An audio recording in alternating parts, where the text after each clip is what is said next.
to the Netball Association president because there's a tournament starting in St. Lucia tomorrow, Saturday, I think. We also will have Fabian Flora in studio, a former triple jumper, national triple jumper, who is now residing in Holland, I think. We'll have Abby Lawrence, and then we have plenty cricket. Cricket in England, cricket in India, cricket in Sri Lanka, all over the place, CPL. And guys, I'm sure you're all watching the CPL and see some bad captaincy decision. I guess we'll talk about that at some point. Guys Yes. could be literally giving games away, and I don't understand it. And you know, Dr. Fontaine, I know you always have the statistics, but I have a trivia question for you, trivia, which is the first batsman in the 147-year history of Test cricket to have scored over 750 runs in his first 10 innings of Test cricket. That's a question for you. What we come Hey, to I know. Oh, the first in the Test cricket has been going on for 147 years, and well, last night or this morning, one batsman achieved that feat. The first batsman in the history of Test cricket to score. is it Jasper? Yeah, Joshua. Before him, it was George Headley who had that Yes. record in Yes, 1913. Jasper. Yeah. Yes. The opener for India. Yeah, Yeah, absolutely. you know, and when I see Joshua Lobby, Dr. Funky, I wish some of our batsmen would do like that. You see the guy from Sri Lanka, Kamindu Mendes. You like Yes. Harry Brook. I mean, you see all these young guys, Joshua, their records, and when you look at ours, man, it's really something else. And Yes. But Sibo, Mhm. when you're talking Tell about me. hours, what I've been seeing, Sebastian, here is our shot selection. That's what I am seeing. All right, guys getting out the same way. Guys Well, are trying yeah. to improve the shot selection, Sebastian. Yeah, look at I watching cricket. I watching the other teams. The names that you're calling there. How these guys, they love to bat. They take care of their inning. They take care of them. How they approach the spinners, the fast bowlers. Yeah. Correct. Yeah, anyway, we'll come there. We have a lot of cricket to talk about. Plenty. In fact, And also all night chess. long. Huh? The Dominica chess team they're doing very well. Incidentally, the secretary was supposed to join us, Dr. Fountain, but circumstances so she'll join us next week. She was supposed to have been here tonight, so she will join with us next week. By the way, we always have to thank our sponsors because without sponsors, we have no program, and we always have to thank them. AC Shillingford, Rudolph Thomas, and while we are sponsored, a brethren of mine, Steve by his name, he sells melons, and I just want to encourage people. He's right next to Beauty Wise there, Social Security. In fact, he's never increased his price, Dr. Funkin. He still keeps his own at $2 a slice, where other people are selling at $3. Guys have increased their price a slice from $2 to $3. But Steve Blue Van, right close to Social Security, further up Social Security by Beauty Wise. If you want lovely melon, check Steve from Colby Street. Blue Van, $2 a slice. Please go there. Very affordable. Right? Sibo, also, just before we move on, I'm hearing. I don't know if you heard of the passing of Herbie Thomas. When did that happen? Wow! The first basketball captain for the basketball team. I understand, a founding member of the Cardinals. Is it Herbert or Kiwi? Herbert. He's the bigger brother of Kiwi. He played before Kiwi. Is that true? Yes. Okay.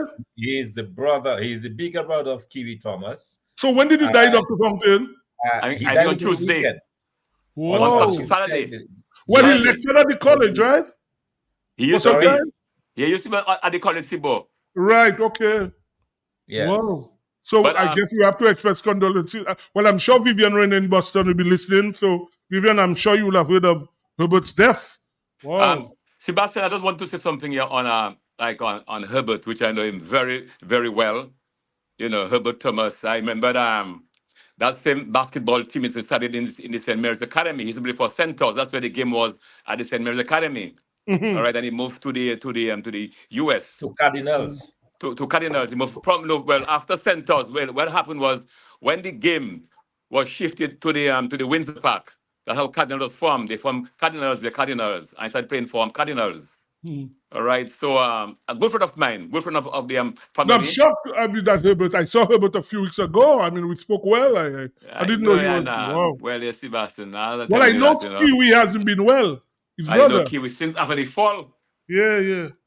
And also, you know, I don't know if you know, Lobby, you grew up in Roseau. You must know David Winston, right? But what, Sebastian? I was shocked when I saw the pass of this guy. Well, you know, he was my mechanic for years in my I know. business. And when I heard it, I want to express condolences to his family because David and I went back. We have gone a long way. David was with me for years, and when I heard that, I said, "Wow!" We call him Bob D. You know, he played steel pan. Of course, for Chocolate County. Yeah. Yes, so, you know.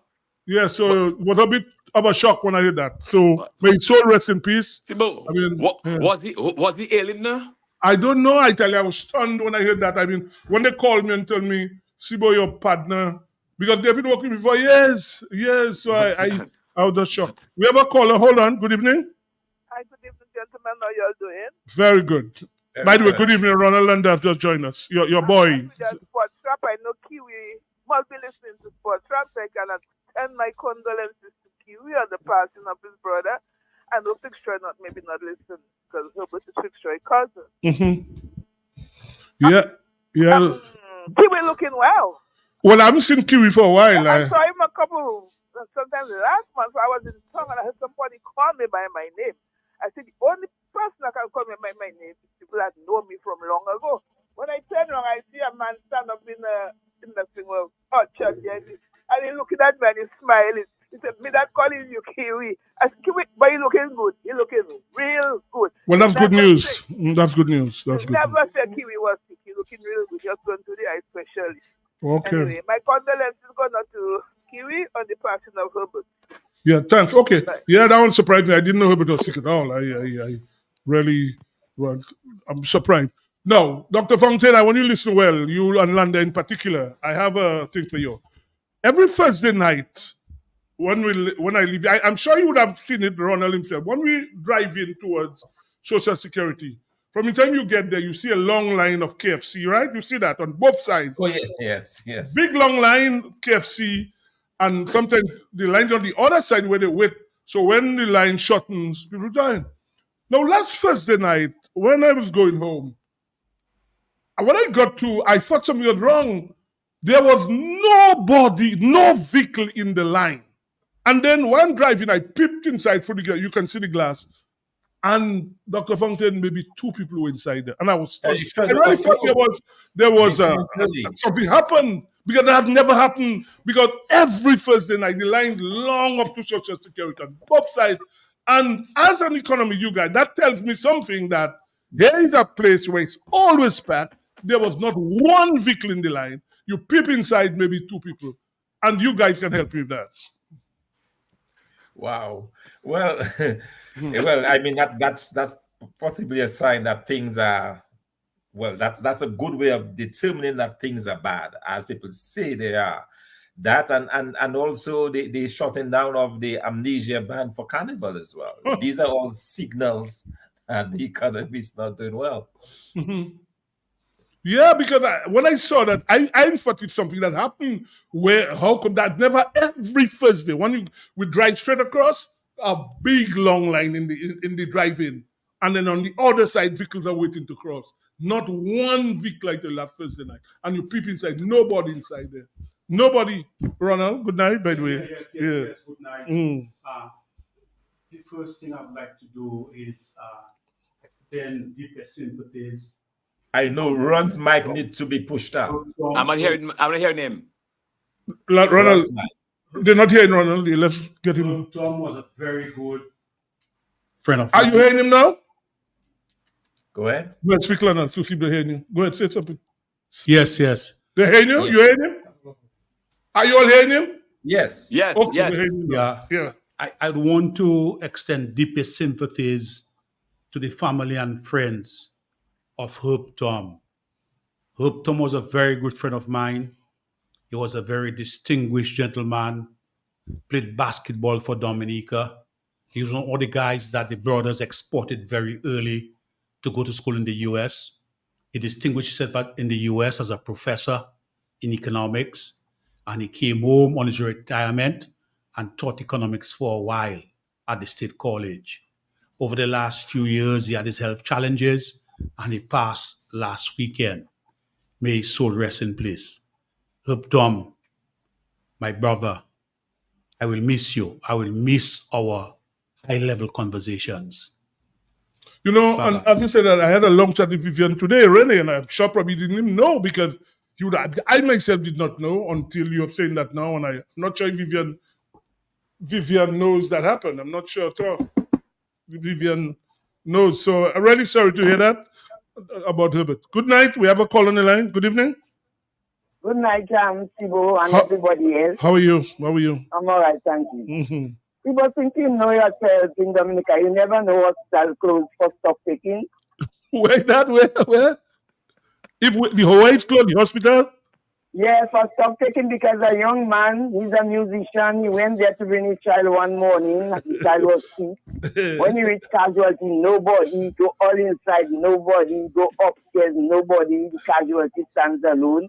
And his boy is suffering. He said he just did not want to take the picture of the boy to put on his what the child was doing. And then he stayed until he had to leave, go at his home with his child, and bring his child early to a private doctor in the morning.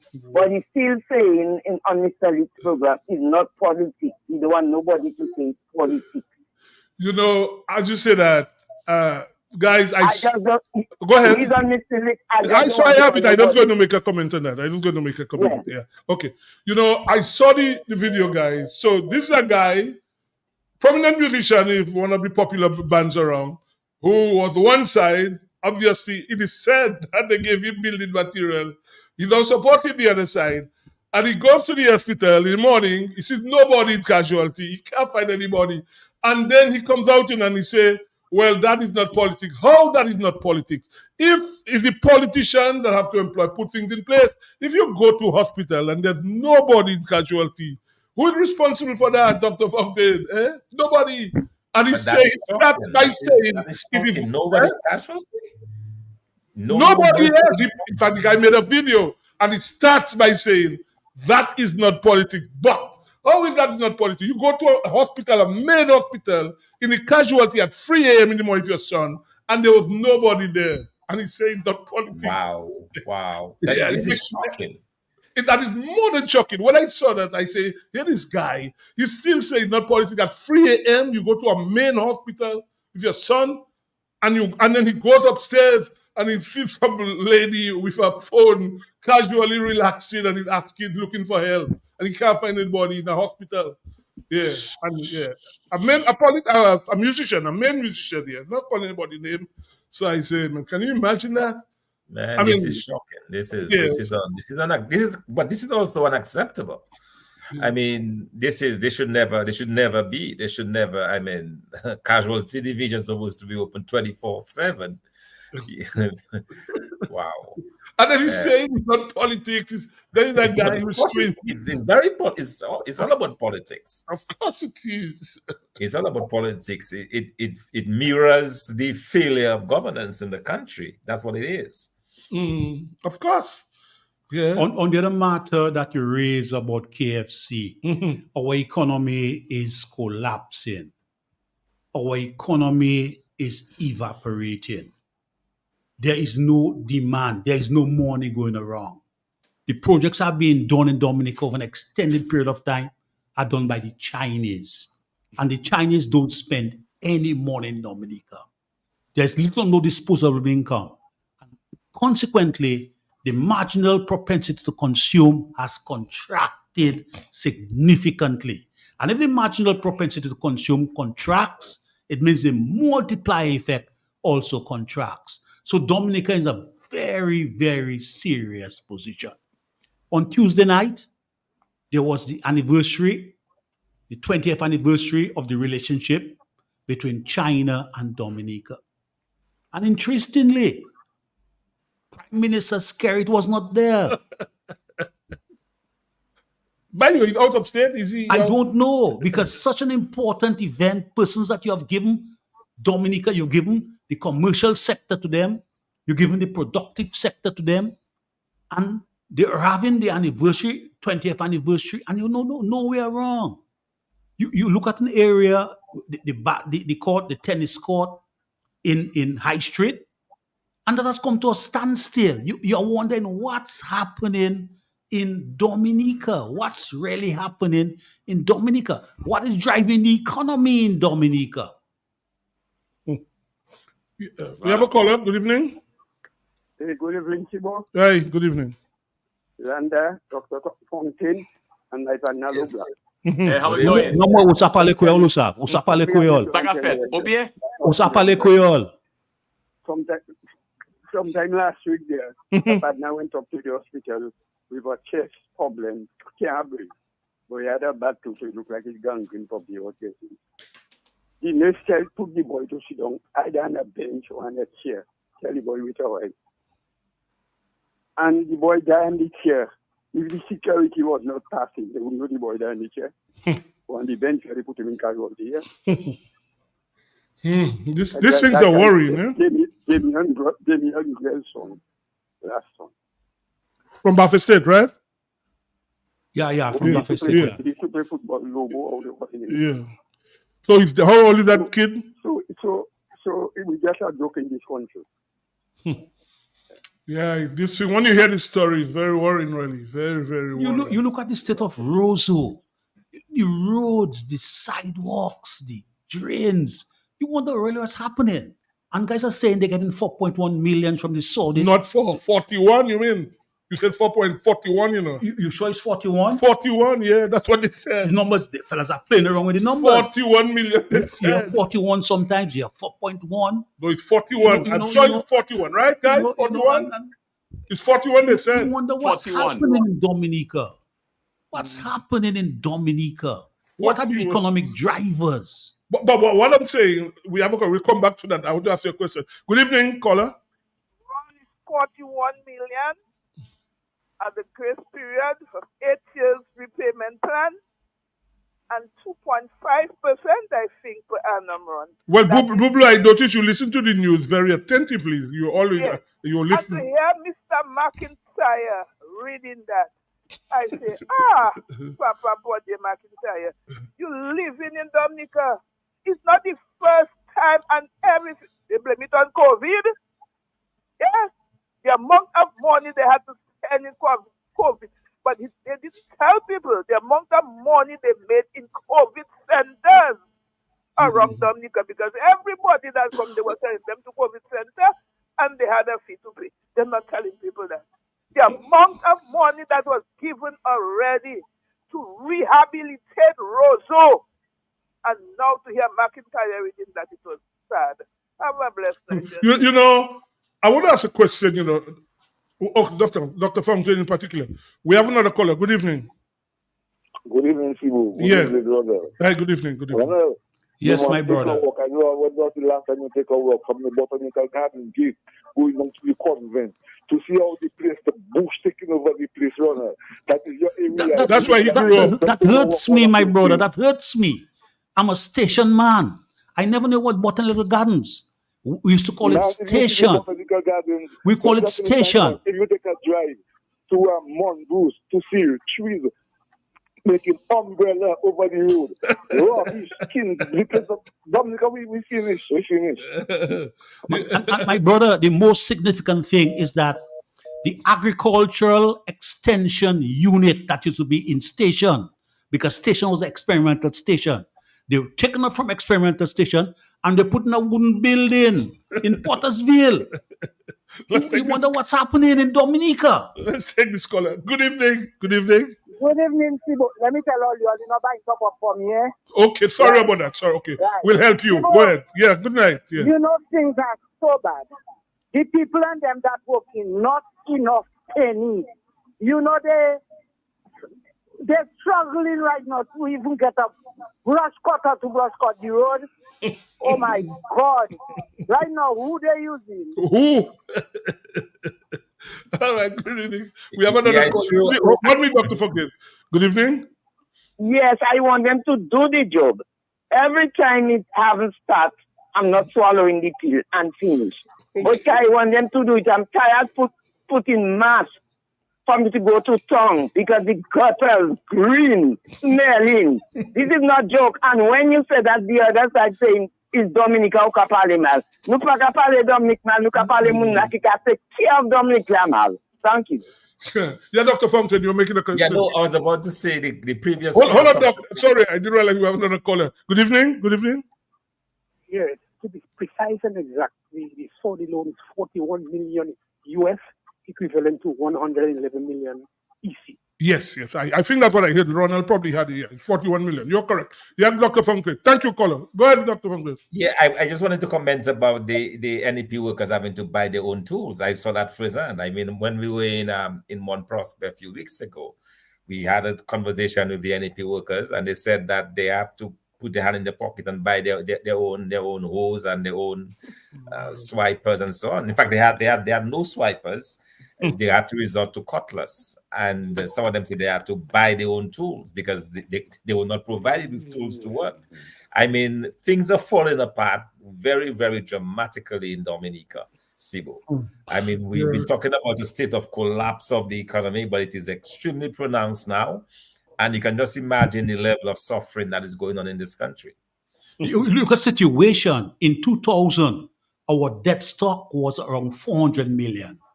Our debt stock today is 1.3 billion. And I thought it was 4.1, but guys saying 41. And you're adding to the debt stock in a situation where you're getting interest-free working capital from the sale of passports. Yeah. You're selling passports. You're making interest-free working capital to stimulate the economy, and you're still growing the debt stock. Incredible. And people like me wanted to help, but they didn't want me. They want their little girls around, their little friends around, their loyalists around, And Dominica is just going in the wrong direction. And people with influence, all people with influence, people who may be on this program, people who listen to this program, who have influence, need to speak to those guys seriously, because our children going to be in some serious problem. I'm an old man. I'm an old man now. Stop talking nonsense.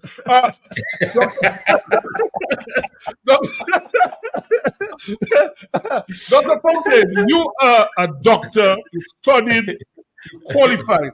I heard a medical doctor, Dr. McIntyre, addressing a function, and he says, Dr. So-and-so. Now, what I know, if you're in a public function, if somebody has an honor, should you address them as doctor? No, absolutely not. Absolutely not. Ambrose, for example, just got a doctorate from UWI. You're not going to hear about Dr. Curtly Ambrose. Right. Barack Obama has about 12 doctorates, honorary doctorates. You don't hear anybody calling him Dr. Barack Obama. So it's just in Dominica. I hear people calling the Prime Minister doctor. That doctor, not only doctor. What is shocking? Doctorate. Yeah. You should not be referring to them as doctor. Exactly. What is shocking was a medical doctor, Irvin McIntyre, addressing people and saying, Dr. So-and-so. And I forgot. Crazy. Playing politics, and to somehow elevate that particular individual in the minds of the Dominican public. But the fact of the matter is, this gentleman has failed miserably. The country is in the dumps, and that is his legacy. Yes, yes. We have another caller. Yeah, because I couldn't believe I heard Dr. McIntyre addressing him as Dr. So-and-so. Good evening, caller. Good evening. Good evening. Yes. Our children are already in trouble, even those that doesn't conceive yet. Remember, the leader of the country. You mean people still in their mother's womb, still struggling, they're afraid? Right. That's what you're saying? Yes. Children that doesn't conceive yet, they're in trouble. So that is why women don't want to make children. Remember, the leader of the country said he putting money aside for our grandchildren to pay their debt. So could you imagine what trouble our children are in? Well, people in their mother's womb, she's saying, struggling. So can you imagine that? We haven't got a caller. Lord. Good evening, caller. Good evening. Good evening, Sibo. Hey, what's up, man? Good, and your panel, Yeah. Dr. Thompson and the rest of the crew. Yeah, good evening. Dominica reached in a position where I've been praying for the economy to collapse. I tell you straight up. No, my brother. No. We don't want my brother, we don't want my because brother. everybody's My going to. brother. Well, anyway, let him go. Everybody's going to Listen why suffer. I'm saying that, Sibo. Listen to me. Okay, let's listen. Yeah. Because I love Dominica. And the people in Dominica, they don't want to take a stand, Sibo. Mm-hmm. There must be a point where things have to fall apart. It's not because that's the only solution, Sibo. Because look at that. We have billions of dollars outside. Dominica have nothing significant bringing foreign exchange, and you're going to take another 41-point-something billion dollars. On how are we going to pay that money, Sibo? The rate of the Dominica that is over 100% of our GDP. Sibo, we have to face reality. There comes a point where the country cannot sustain what's going on in Dominica. And the people, the only person, no, I should say one of the only person I find that does make a lot of sense on Q95, because I always listen to Q95, is Mervyn. Calling for people to stand up. Forget the party, Labour and UWP. The people themselves have to come out on the street and say enough is enough, and they're not doing it. So the economy must collapse. It has to reach a point where the bottom of the bucket will drop out. And that is a solution. That's the only solution I have. That's why I wanted to reach that point, because if I'm a drug addict and I still in my mother fridge, I still in a stove, I selling it. See, but at what point I'm going to say I need help? You know what? I really need help. It's when you hit rock bottom, you're going to say you need help. And that's what I want to happen to Dominic. I want the economy to collapse. I am sure Dr. Fontaine, as somebody aspiring who will be pretty soon the leader of the country, will not want that, because he will have a big task to get it to get a turnaround. So you don't really want it to collapse. What you want it's already in a state of collapse, though. Well, exactly. I mean, the reality is you still there, Bob Marley? Retrieve it. Are you still there? We can retrieve it still. Hold on, let me see. Oh, it's gone. Because what is happening now, as I told you, what I saw last week told me that things are very bad. And negative economic indicator you can hear, sir. Yeah, everywhere you go, in fact, one of my brethren who has a gas station, I wouldn't call his name, he was saying that guys who used to buy $50 gas, bus drivers, only buying $20 gas. By the way, I should talk about that. Last week, Sunday, I saw something I never believed I would see in Dominica 2024. There was a guy, right? Newton from Suki's gas station, and he had his straw wheel of cement and was blocking potholes from Suki all the way going up.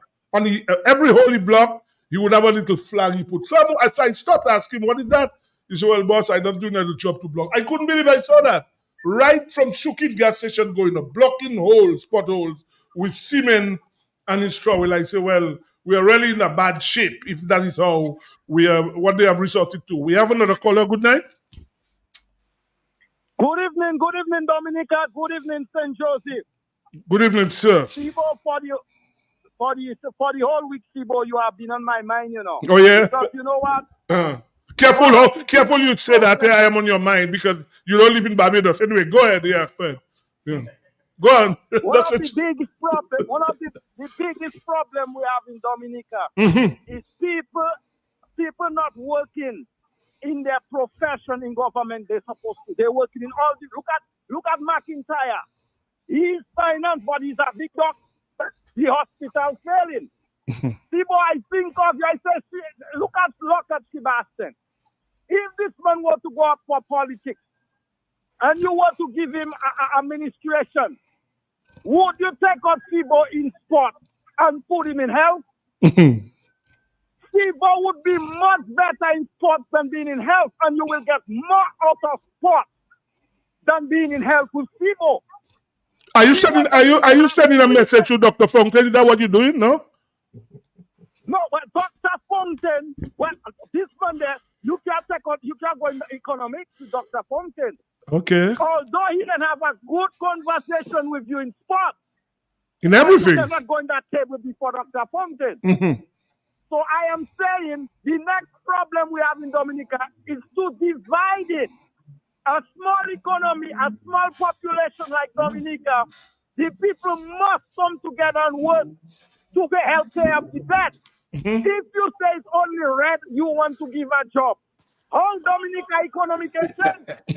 And thirdly, Dominicans have to learn to vote a government of their choice and not who's Kerry one. Unless Kerry that no matter how much money Melissa looks to spend for people to love her, Dominica will not go nowhere. God bless Dominica. Thank you, bro. On that note, we will take our first break. Just Go ahead, Dr. Fountain. Go ahead. I was going to say, I saw an advertisement for Pampers, the Labour Party giving mothers Pampers.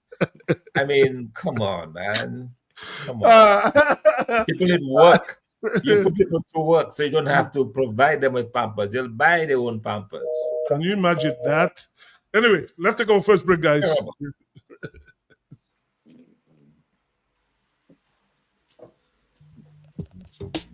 Rudolph Thomas Enterprise in Portsmouth, your suppliers of building materials and hardware products. Over 20 years experience in the business. Rudolph Thomas has lumber and plywood, Portland and tile cement, steel rods, galvanized and fenced pipe, and Rudolph Thomas can meet all your wire needs. Galvanized roofing sheets, doors, windows, toilet sets, face basins, and bidets. PVC piping, fittings, and lattice. Check out Rudolph Thomas for ceramic and vinyl floor and wall tiles, nails, nuts and bolts, paint and painting supplies. And check out their line of electrical and hand tools.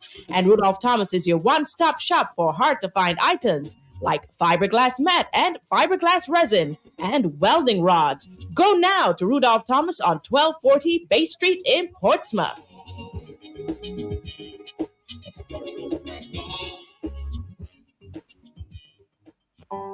Looking for a quiet, relaxing place to stay?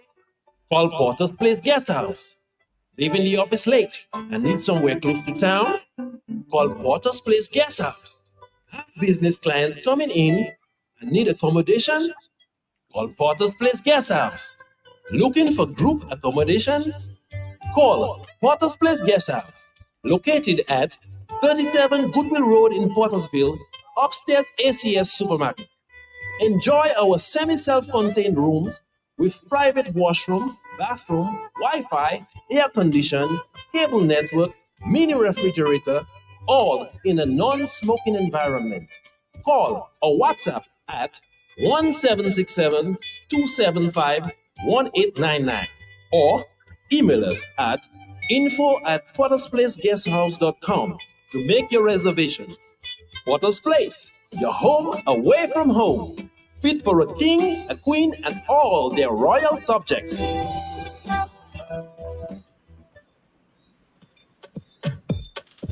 The New India Insurance Company has reopened its doors in Portsmouth, offering the same great services you get in Rome. Motor vehicle insurance, home and business owners, fire and related perils, public liability, and so much more. Come, visit us today for insurance with a personal touch on Bay Street, Portsmouth, or call us at 445-4023. We are ready to serve you. Looking for a quiet, relaxing place to stay? Call Porter's Place Guest House. Leaving the office late and need somewhere close to town? Call Porter's Place Guest House. Business clients coming in and need accommodation? Call Porter's Place Guest House. Looking for group accommodation? Call Porter's Place Guest House. Located at 37 Goodwill Road in Portersville, upstairs ACS Supermarket. Enjoy our semi-self-contained rooms with private washroom, bathroom, Wi-Fi, air condition, cable network, mini refrigerator, all in a non-smoking environment.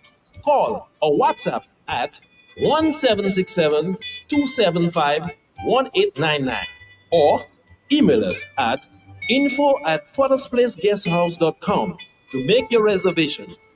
Porter's Place, your home away from home. fit for a king, a queen, and all their royal subjects.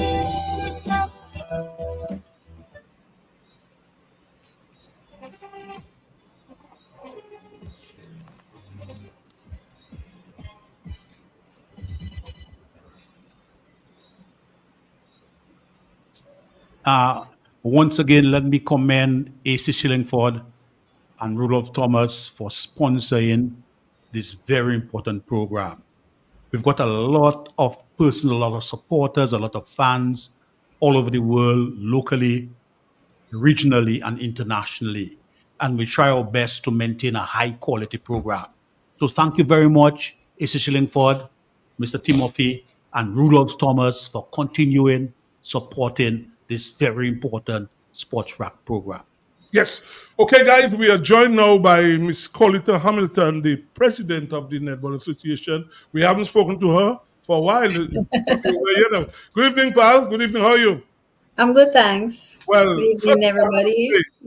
First thing I want to say, on behalf of the Sports Wrap crew, I want to extend condolence to you on the death of your father. It's never an easy thing, a young lady like you, to lose any of your parents. I know it's tough what you have to go through, and I say, I'm sure I speak for everybody here when we say sorry that you have lost your dad, and obviously it's going to be a tough time the next few months, but you have to stay strong, right, guys? Yes. Yeah. Thank you. Yeah.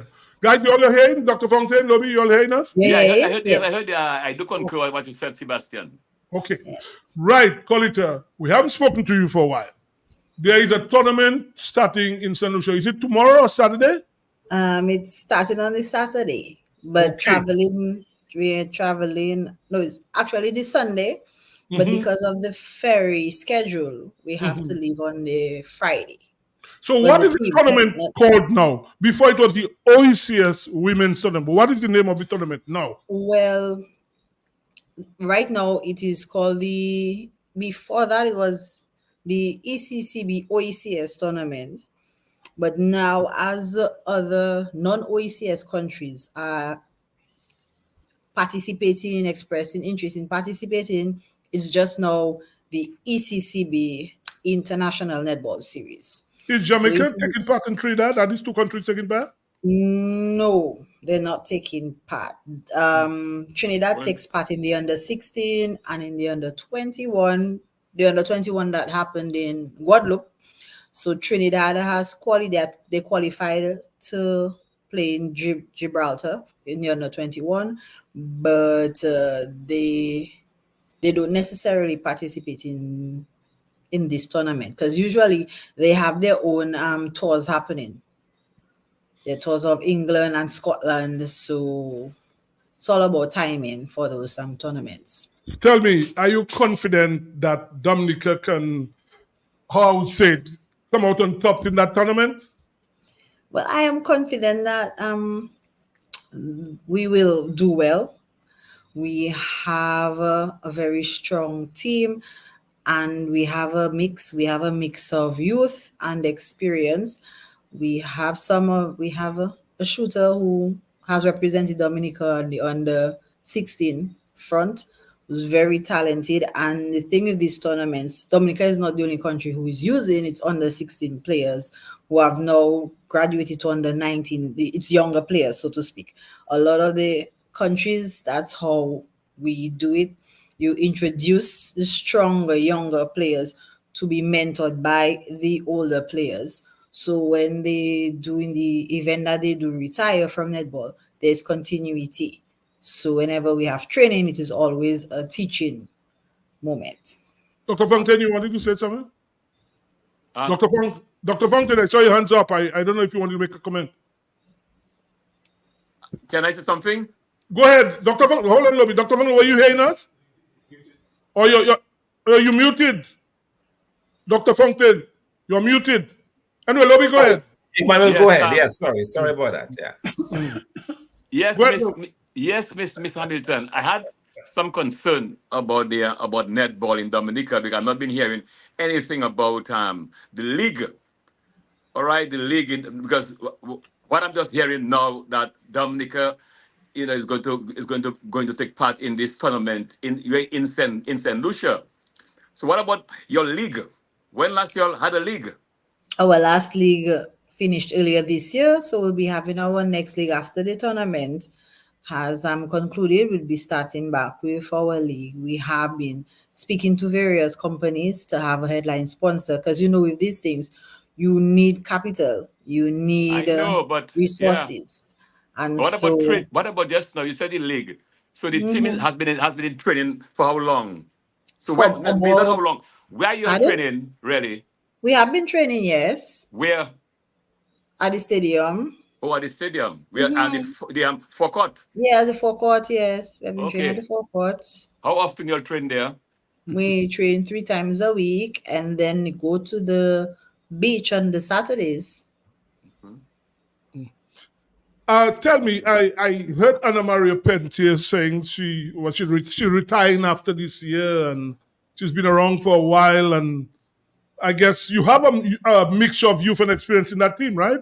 Yes, we do. Yes, we do. She is one. Anybody who knows netball in Dominica knows she's one of our best shooters, and so she will.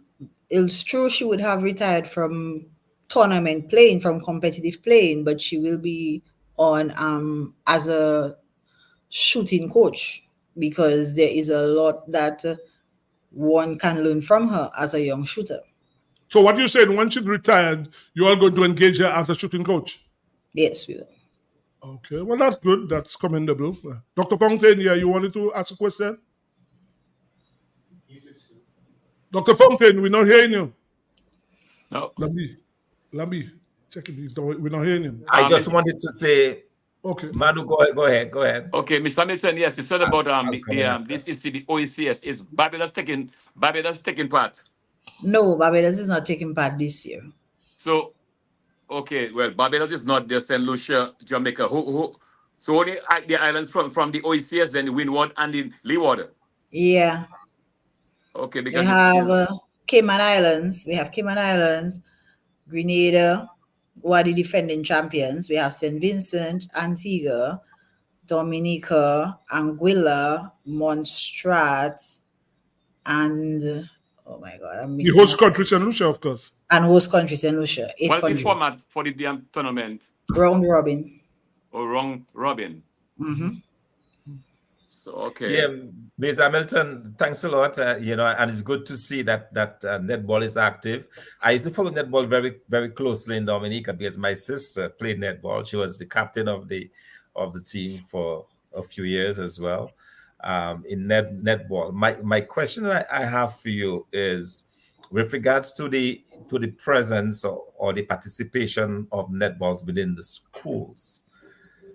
Is that something that is ongoing, or is that something that has gone by the wayside? Are you just playing within the league outside, or is there any involvement of the school kids in netball currently? Well, the National League makes allowance for high school teams to participate in the league, so they can get exposed to that competitive level of play. However, if you're asking regarding any netball programs at the school level, it does not. Okay, well, it does not fall under the auspices of the association. But does it exist? That would be for the sports division, and it does exist. Okay. It does. They do have a very good program for netball at the levels. Yes. You talk about you're going to start a league right after this tournament, right? Right after the tournament. So have you started October? Mm-hmm. So what format that league is going to take? What format? Our league always takes. It depends on the number of teams represented. At present we have 10 clubs, and so we have Division 1, Division 2. And how we do, each team plays each other twice. And then we have our semifinals, our finals. So that's how we do it. And are you hoping to have matches outside of Roseau? So that we do have matches outside of Roseau. We use the court at Marigot. Marigot has a very good court. So we use the court at Marigot. We will be investigating whether courts at Cassibus is playable. Usually the issue there is the lighting. So we have to investigate if we can use Cassibus, but at present we do use Marigot. If there is inclement weather or the forecourt is being used, very grateful to the Massac Sports Committee. They allow us to use the indoor facility. When Portsmouth is ready, we will be having games at Portsmouth. So, Miss Hamilton. Yes. You said that the two things I'm looking at. You said about you allowing teams from the secondary school teams. Yes. But I mean, it's being involved in sports in Dominica.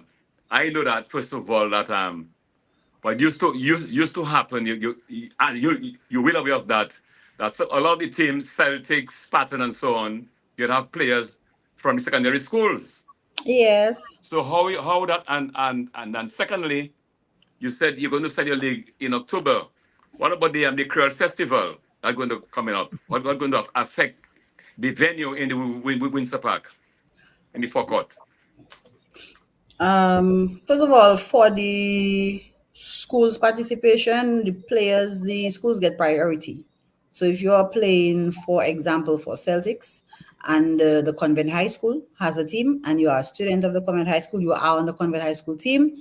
When Convent High School plays Celtics, you will play for Convent High School. That has always been our rules. Even before I was president, that was in the rules.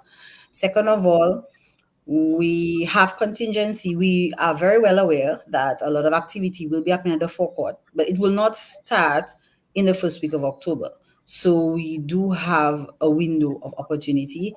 And like I said, we will just move across to the indoor facility, collaborating with the Basketball Association and sharing fixtures. And that's how we move forward. Lots of collaboration with... What about the court at the convent in the afternoon? You're playing there also?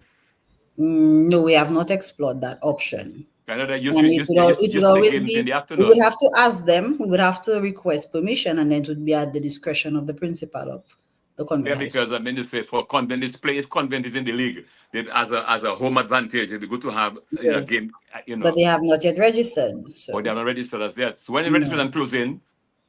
Honestly, cannot remember. I'll have to confer with my secretary, but we have registration has been open for quite a while. Okay. Well, Madam President. Yeah. One of the major impediments and shortcomings in Dominica is that we do not have an integrated development plan. Notwithstanding, I like to encourage all associations, whenever they come on this program, to have a development plan for the sport that they're involved in. Does netball have a development plan? Yes, we do. Yes, we do. We have our development plan. We have our strategic plan. And one of our key things was developing a grassroots program in the rural areas. At that point, we had chosen Laplane because there is a young population, and netball is not very popular on that side.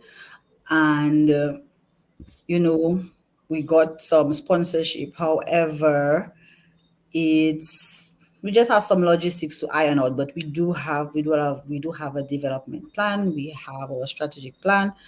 As usual, as with almost everything, you do need the capital, you do need the human resource, but it is my greatest hope that, even if the grassroots may not be implemented this year, at least by next year, we should have a proper grassroots program starting in one of the rural areas. Okay, and my final submission.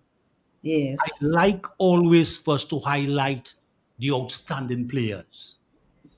Who are the outstanding players should be looking out for in the competition coming up now in St. Lucia?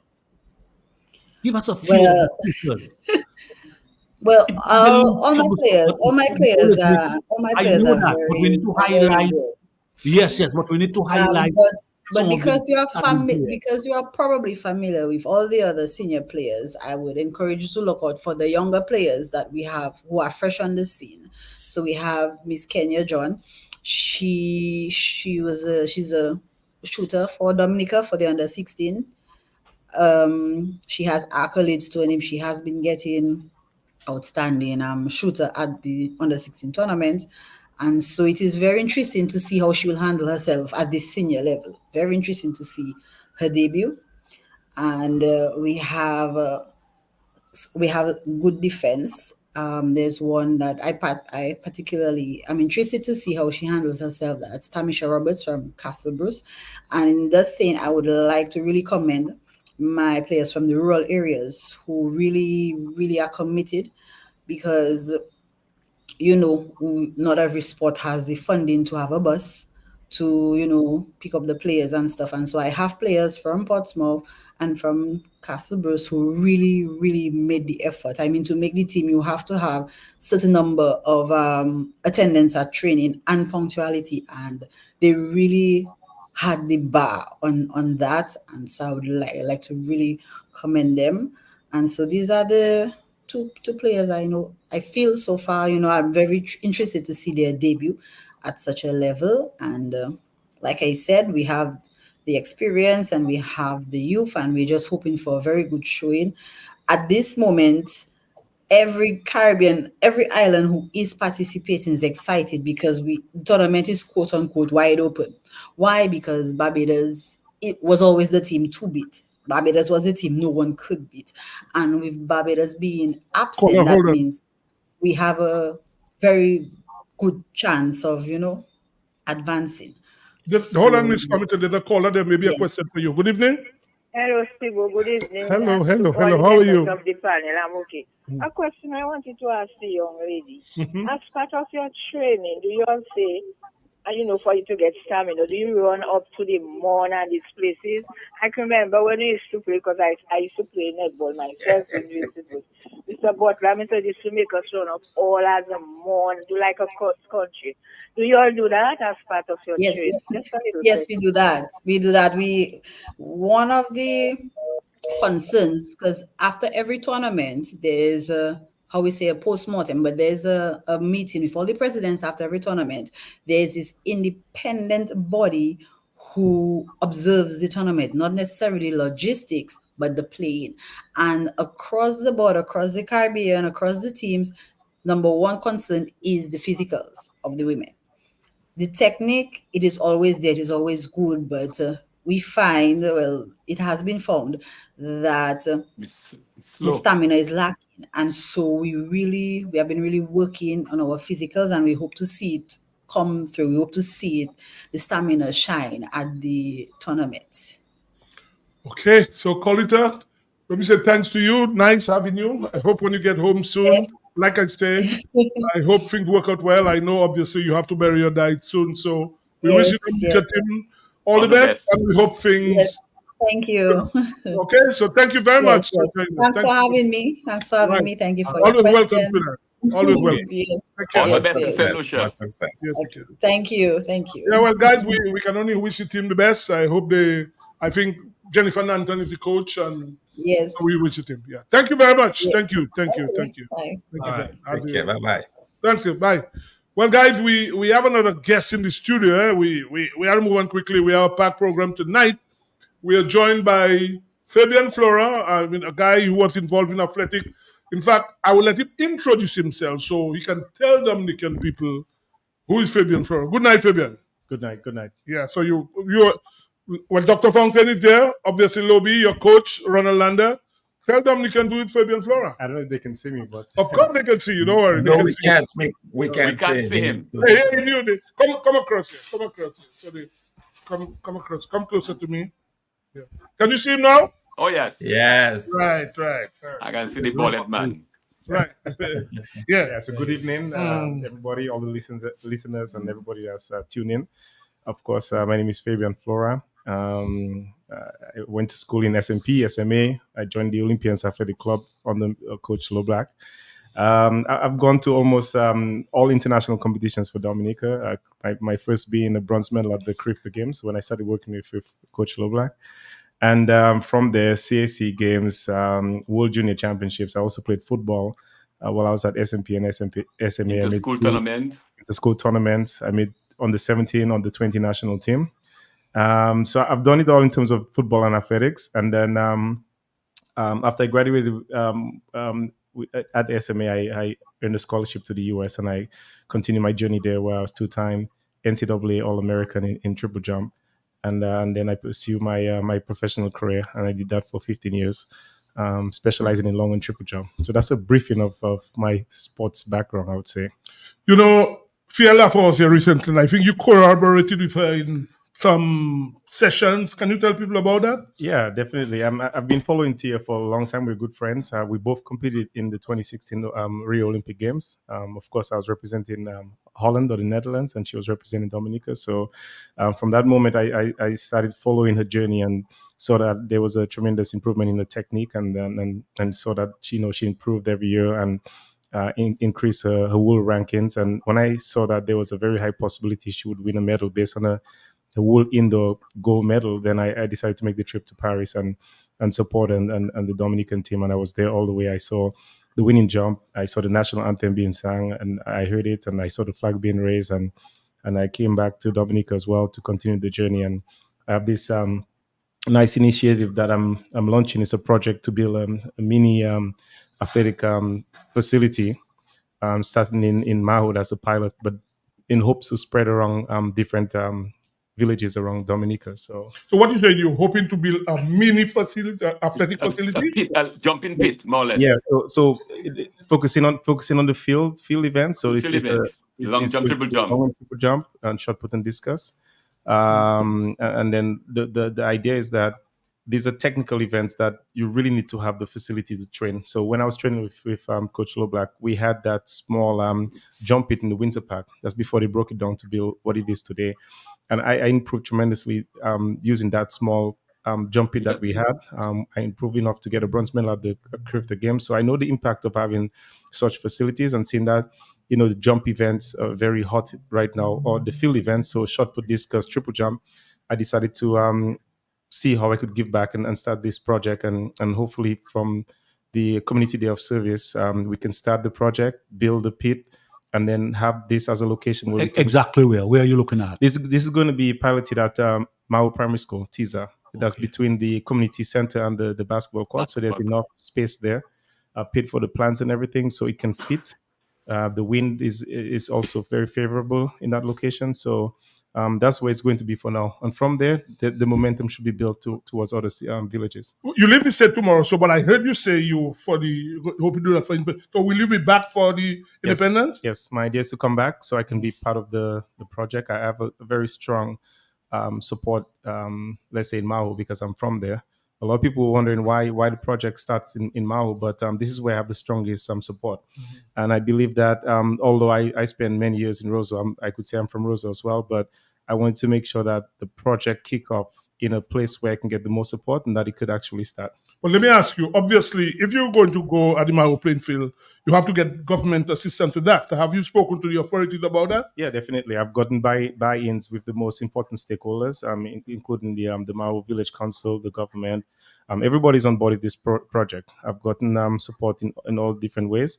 And it's going to be launched, it's going to happen. And that's basically my attitude towards it at the moment. Well, Loblak, I'm sure you want to ask him questions. I'm sure. Well, yes. Well, I have spoken to Fabian, and it's great, that he's an achiever. And what I have always encouraged the athletes, always make them understand you have life after sports. You get to the US, make the best use. Always remember that there's life after sports, and he has achieved a great deal.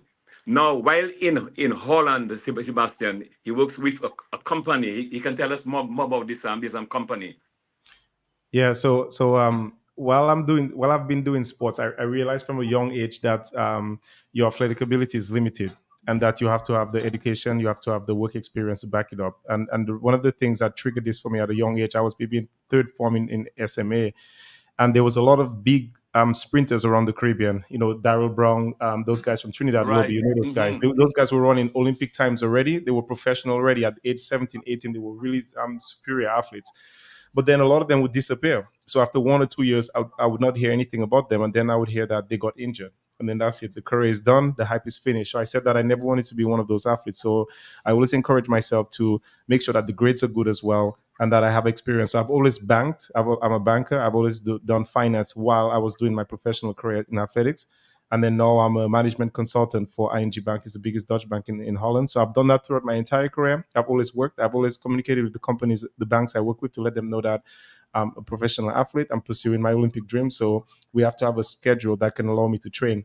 And then if one day I would get injured, I could continue my career on the banking side. But I always wanted to make sure I maintain that balance. And that's very important as well to be successful. And what about the track, Fabian, the track in Dominica? No matter what, the track is going to be needed. I believe that my initiative is an intermediary step for the track. In other words, something to sort of get the youth to be active in knowing how to use the facilities, how to jump on the long jump pit, how to use the shot put and the discus, rings, because these are facilities that they only use when they compete overseas, closest Martinique and Guadeloupe, for example. But at least that should build some momentum. The track is inevitable. It's needed for sure. I don't know how many, let's say, Olympic gold medalists we probably had in the past. We could have had, let's say, in the past couple of decades. I mean, Lobby could maybe count 100 on his hand. But there was a lot of talented people that came through Dominica, but had to stop at the time when they needed assistance to go professional. So I think that, expediting, the completion of the stadium is going to be a big, big boost. Not only for athletics, but don't forget that athletics itself is a foundation of all sports. So we're just going to have a fitter overall sports community, and that's going to be big time for all sports, cricket, football, everything. Let me ask you, you said you have met with the authorities re this project in Maho. Have you impressed upon them how important the track is for Dominica? I think it's already self-explanatory. I didn't want to put additional pressure. They know that by me pushing this initiative, it's a stepping stone towards the stadium. But I have stressed on several occasions how important the stadium is. But the president of the DAAA, Brendan Williams, is my really good friend. We spoke about it on several occasions. And then the president of the DOC, Mr. Billy Dockshove. Also in Paris, I heard that many times they had discussions on really trying to push and expedite the stadium. I don't know what it takes in the background to get done, but I do know that since Tia won this gold medal, there's been a big push in trying to expedite having this completed. Dr. Fontaine, you want to... Go ahead, Doctor. Dr. Fontaine. Yes. Let me say thank you. Sorry, I was a little bit distracted, but yes, it's good. It's good to see you, Flora, and congratulations again on everything that you've done and accomplished in the world of track and field. And I was just wondering if you could talk to, the young aspiring Dominicans, those who would like to get into track and field, especially, young, kind of explain to them what there is in terms of committing themselves and what they could hope to accomplish in that particular area of track and field. Yeah, well, being successful in athletics, well, let's put it like this in other sports, but reaching the highest level in the respective sport you play is going to, let's say, be a tremendous bonus towards your overall achievement in school and in life, because once you focus on the fitness aspect, it gives you balance. It allows you to concentrate more in school.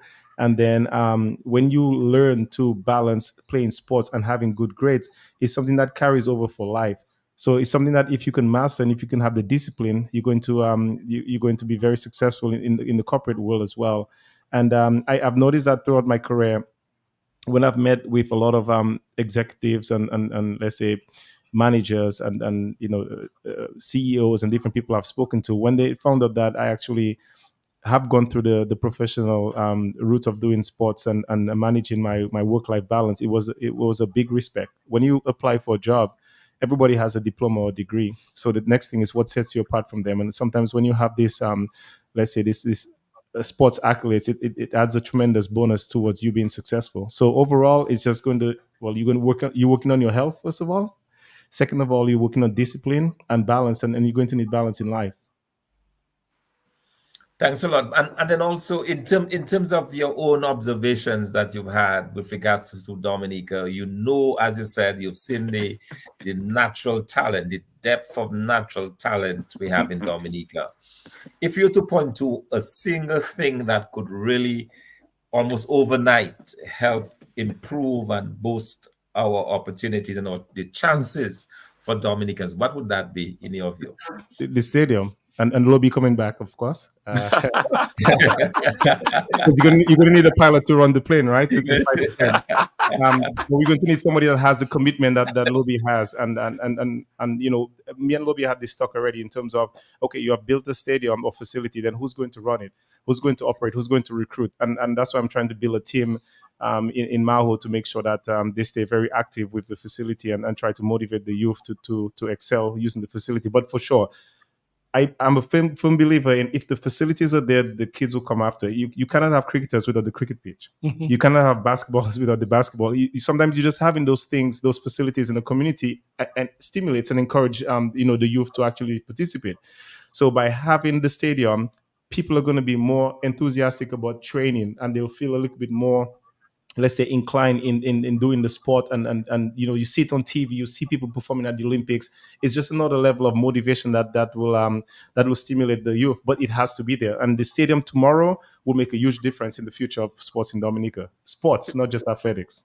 Fabian, question for you. You Yeah. just said about a question about the need for the track. But since you have been in Dominica, have you learned or seen anywhere, any place where this track going to be built? Because look, the year is coming to an end. There's no way that track going to be built next year. All right? I can see a track being built next year. But what is needed, let me tell you from the time what is needed, the land. First and foremost, that has been the problem over the years. If this land had made available years ago, we would have had a track in this country because the international body is willing to assist. But the land, where is the land? Where? Have I heard anybody point shown you? wrong. You haven't seen? I haven't, but I heard that point wrong has been discussed. In Portsmouth area, right? Well, the thing about Toronto, what I know, the land in Pointon is private land. Have the authorities spoken to the people about acquiring the land? I mean, the government can acquire land anywhere as long as you pay the people properly. Right. Have they, in your discussion with them, have they said to you, well, we've spoken to so we're going to acquire this land, blah, blah. Have you had any discussion like that? No, I've not gone to that level of discussion with them. This is something that's between the DOC, DAAA, and the government themselves. They're the ones that have the, let's say, the blueprint and what is needed. So they're the ones that can actually answer that question. I just know that it's a work in progress, and I don't know what's really in the background at the moment. Yeah, the DOC and DAAA will take the lead. But outstanding athletes like you and Fiala Four and other persons, Emmanuel Low Black, you need to lobby. Right. We need to lobby. We need to emphasize and state to the government the necessity of getting that program going. And I think if we can put the critical pressure on the government, because we've got some financial limitations now, it's going to be challenging. I know external parties are prepared to assist us in financing the development of the track, but in the purchase of the land and identifying the land and so on, that's going to be a bit of a challenge. So it's necessary that you don't leave it to the DAAA and the DOC. Your highly respected athlete, Fiala Four and other persons, you all need to continuously put pressure, lobby the government, lobby the Ministry of Sports to make it happen. Right. It's a continuous effort, like you say. And I think that, as time passes on, Tia also keep the pressure on. I'll do as much as I can as well. And that's why I'm launching this project, because in between, which is very good. In between, I want to make sure that things are being done, not just wait. Because if it never comes, then it never comes. But this is actually going to start irrespective. Well, Fabian, thank you. As we come to the end of the thing, I want to congratulate you on that project. I hope it will come to fruition.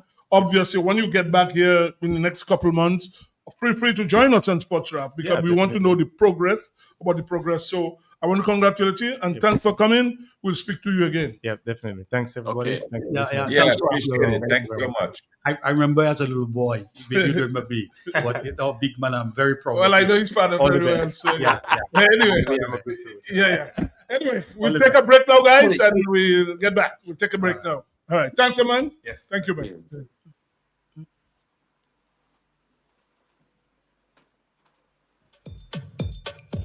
The New India Insurance Company has reopened its doors in Portsmouth, offering the same great services you get in Roseau. Motor vehicle insurance, home and business owners, fire and related perils, public liability, and so much more. Come, visit us today for insurance with a personal touch on Bay Street, Portsmouth, or call us at 445-4023. We are ready to serve you.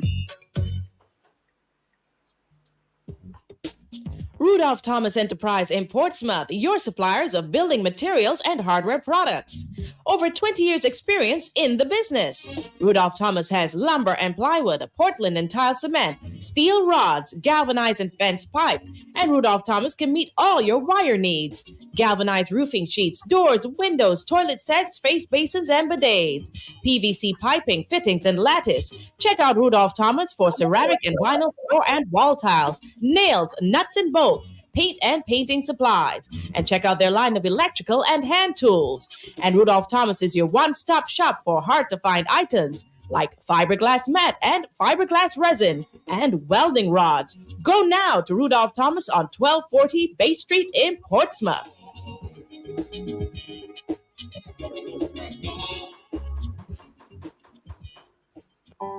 Looking for a quiet, relaxing place to stay? Call Porter's Place Guest House. Leaving the office late and need somewhere close to town? Call Porter's Place Guest House. Have business clients coming in and need accommodation? Call Porter's Place Guest House. Looking for group accommodation? Call Porter's Place Guest House. Located at 37 Goodwill Road in Portersville, upstairs ACS Supermarket. Enjoy our semi-self-contained rooms with private washroom, bathroom, Wi-Fi, air condition, cable network, mini refrigerator, all in a non-smoking environment. Call or WhatsApp at 1767-275-1899 or email us at info@portersplaceguesthouse.com to make your reservations. Porter's Place, your home away from home. Fit for a king, a queen, and all their royal subjects.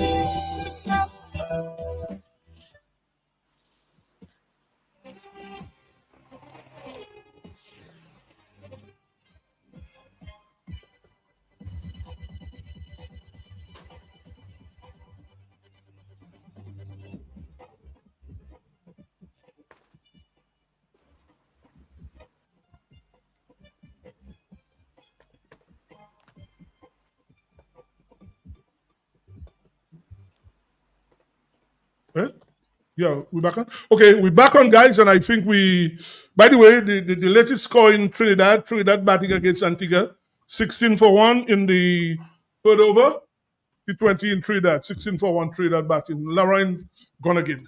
On the line with us, we have the PRO of the Dominica Football Association, Mr. Ebby Lawrence. Ebby, good night, man. Good night to the panelists. Good night to the members of the Sports Wrap. Good night to the Dominican public and those listening by extension. Hold on, Lebby. We're going to play a promo for you because I think you have some semifinals coming up. Let's just play a promo for you so that listeners can hear it.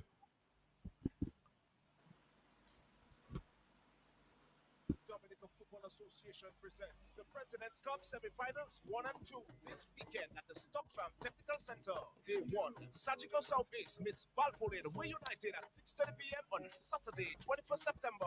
Game 2, Sunday. Yes, this Sunday, September 22nd. CCCUL Dubla meets Promex Harlem. Same venue, same time. But before this thrilling encounter, the Premier League will showcase PDP Caribbean Point Michel versus Belfast Estate Maho Soca Strikers on Saturday at 4. While on Sunday, Tranquility Beach Midland United meets Seller Position G Dorset Bath Estate. Lots of fun and games up for grabs. Win a replica jersey for just $5. Enter the raffle on game day for a chance to score big with a top quality jersey. Be a winner on game day. Can Yvette score a goal, or the Southeast fans say, I don't hear you? Or can Leandra with the blue flag echoing, Ale LeBlanc, or Don shows coaching skills? All roads leads to Stock Farm this weekend for live football action. Walk with an extra $5. You just never know what might be bubbling this season.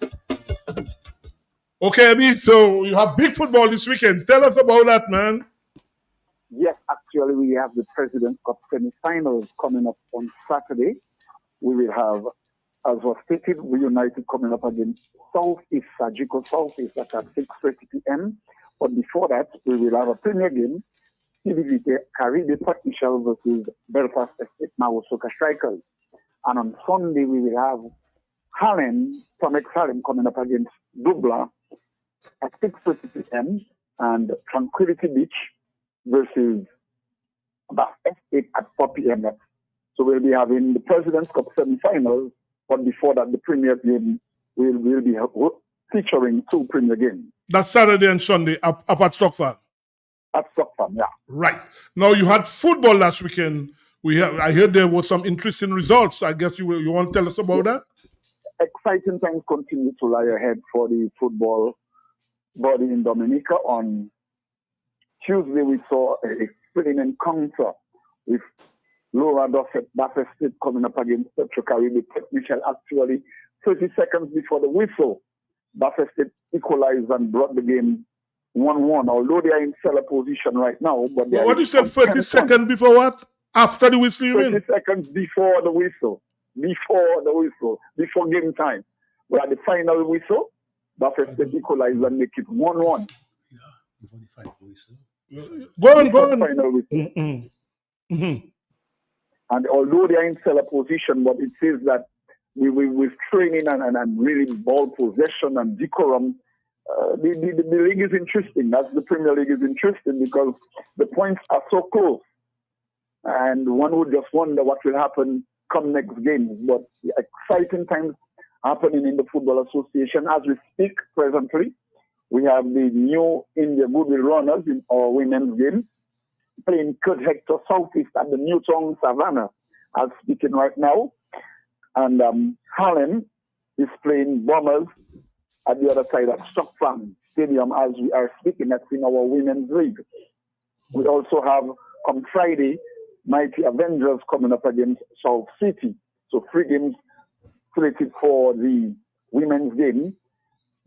And on Friday at 6:30 p.m., Zurich Center Mighty Avengers will face off Kensborough in the round 16 of the Division 1. We also have some under 15 games to be played on Saturday. We will have Southeast coming up against East Central at La Plaine at 10 a.m. Port Michel coming up against South City at 9:30 p.m. at the Dominica Football Association Technical Center. And at Marigot United will come up against New India Goodwill Runners.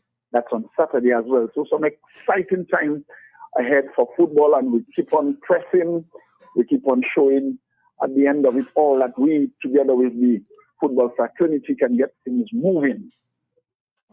Abby, I had to something I always found odd. Football around the world starts August, September, and goes until June next year.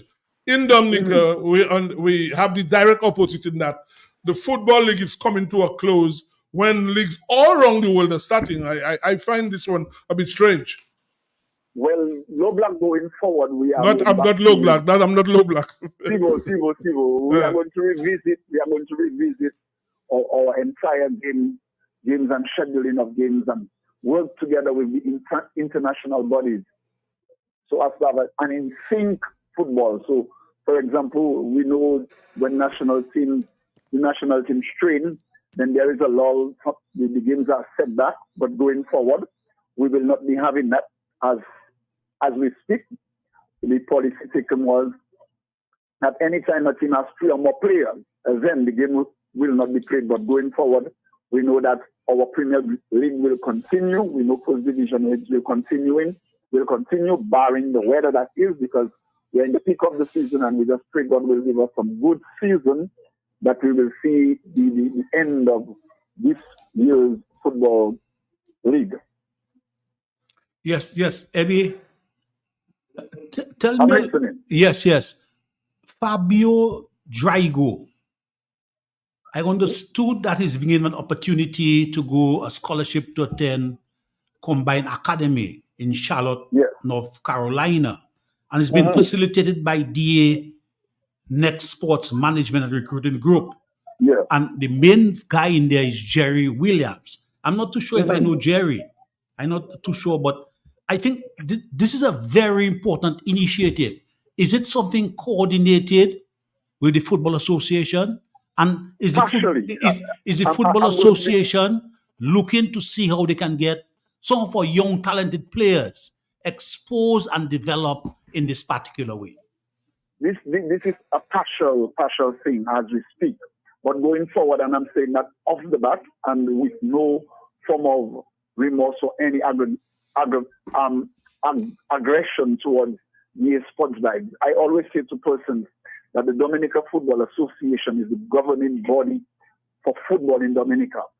And when things are done, we cannot isolate the Football Association from any football matters. While we congratulate Fabio Drago and DA Sports Vibes, going forward, I believe the communication channel needs to be open so all the athletes can benefit as well. Because Fabio is one of the talented United players, and how it was done, yes, although it is done to benefit him, to benefit the country, but as an association, as the umbrella body governing football, I believe we do not have to take charge of it, but have greater stake. For example, the terms and conditions, where does the DFA meet you in case of something not working towards your advantage? So at the end of it, it's always, like I said to people, if we respected the principles to which the sport is governed, then we would have no issue in getting things done. Some people want to do things anyhow, and then when it's not working, the DFA, but the DFA is more than Glenn, it is more than Eddie Laurent, it is more than executive members, it is the 32 clubs together that form the association. So when we begin to look at football in a holistic manner, we will get things done. And we need to do that in Dominica after. We need to forget the differences, and whoever can help build the product, let us come together and enhance what is already there or what does not exist. Let us try to reach the areas to bring things together. Yes, Thibault. As part of your strategic development plan, are you looking for those opportunities for the young players? Well, I must commend our technical director, that is Mr. Jerome Badwell. Going forward, I know these matters have been dealt with, and yes, as part of our strategic development plan, and I said it on your programs, if you could go back on your archives, we are not just going to develop players to kick balls. It's a duty now that we are identifying our weak players academically, wherever they are, and we are going right now to formulate plans and ways to better them academically, to better them as very wrongly individuals. So when they step out, they do not just step out as one that kicks ball, but one that can be a representative, a true ambassador that we are looking forward towards. So I must compliment Mr. Badwell for really piloting that program that is about to unfold. Lobby, you wanted to ask a question? Yes, Sebastian. Yes, Eddie, how are you doing? I'm fine. A very fine, Lobby. Yeah, that's just to strengthen the first point you made about getting the involvement of the association with that scholarship. It's very important that the people have to understand the FIFA. There's a governing body which you have to respect, You have to respect the governing body. Wherever you're going, you have to respect that governing body. Whatever you do, it's very, very important to get the FA involved. Now, secondly, Eddie, my concern, I'll tell you one thing with my involvement with my athletes. I always tell them there's life after sports. You heard, we just had Fabian Florent there, an example early on. My concern is with this individual going on this scholarship. If it's 2 year, 3 year, is he going to pursue a career while he's there? Is he going to study something? I would like to know. That's what I'm saying. If these informations were communicated, then I would be open enough to say. But it's 2 years based on information I've received, and he is the onus is on him now to really match up and improve himself. And we never know. We take it from there. Well, it's looking like to me like a 2 year program. It's like a junior college. Right? Then he can move on to bigger things based on how he performed for the next 2 years. And also his academics is very, very important. Not just going as a footballer. Very, very important. What he has achieved, if you have his CXC with him, if he has done the SAT exams, all these things are very, very important. All this, and hence, Lobby, I'm saying that going forward, because we've seen started to develop the program, we will be in consultation with the Ministry of Education to really boost up what is about to unfold. Because within the association, the executive, we got teachers, we got people that are risk in the labor laws, and we've seen so it fit together with 2 other stakeholders to develop a comprehensive academic plan for our footballers. I'm not saying that to blow out horns, but even in the way they speak, it is one thing sometimes, and not to bring any of our athletes under the bus, but it is just to strengthen what is existing and to better them. So we being PRO will use Fabio as the yardstick going forward. That like I said to him today, and if he's listening, you could always call him. Whenever you reach the spots that you are reaching, please ensure that the DFA is in sync with you. That very important. You are not left wanting. Yes, it's true. The Sports Right is the one, and they initiate it, but ensure that the DFA can tracking you and your progress, so we know. And we will invest it in substantial things, in matters that will bring fruits to us, and is just one of our key under 20 players.